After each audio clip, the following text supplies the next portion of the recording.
Well, it became very clear in 2009 and 2010, Neil, that the agenda of the Democratic Party was frankly not the agenda that I thought I would see. I may be a minority in this regard, but I'm one of the people who supported Barack Obama because I thought that he was a center. I thought that he was someone who might be running to the left in the primaries to win the nomination. I got that, but I believed him when he said he wanted to turn the page. I thought that he was going to be a pro-growth president. I thought that his focus at all times was going to be national unity and bringing the country together. And I saw an enormous amount of potential. What did we see? We saw a very different path.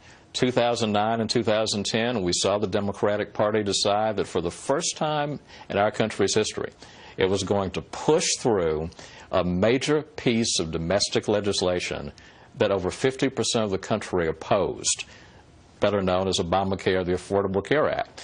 And so many times in 2009 and 2010, I heard people in the Democratic Party say, oh, we know this is unpopular, we know people don't support this, but sometimes politicians just have to do that. Well, the reality is, our presidents in the past have felt it was important to bring us together and to try to build a consensus and to reach across party lines.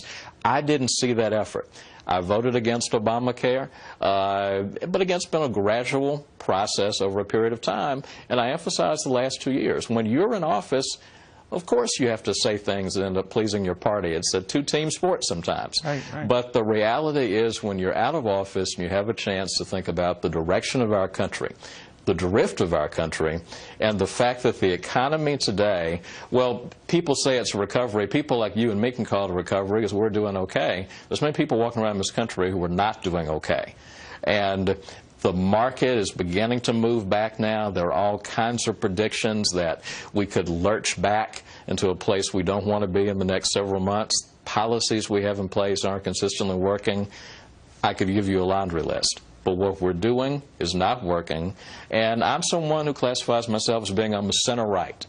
There is no center-right in the Democratic Party. There is in the Republican Party, and I want to help it and be a part of it.